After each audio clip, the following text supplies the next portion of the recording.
నీ విశ్వాసము స్వస్థపరచునని విశ్వాసకర్త యేసే పలికెను. నీ విశ్వాసము స్వస్థపరచునని విశ్వాసకర్త యేసే పలికెను. స్వస్థపరచెను ప్రభు యేసు నిన్ను.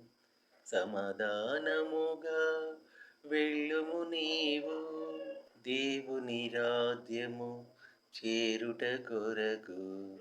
దేహమందు శ్రమ పడుట వశం, క్రీస్తు శ్రమలను ఆయుధముగా ధరించి కొనసాగెదము ఈ శ్వాస యాత్రలో. ఈ లోకమును జయించే విజయం మన విశ్వాసమేగా.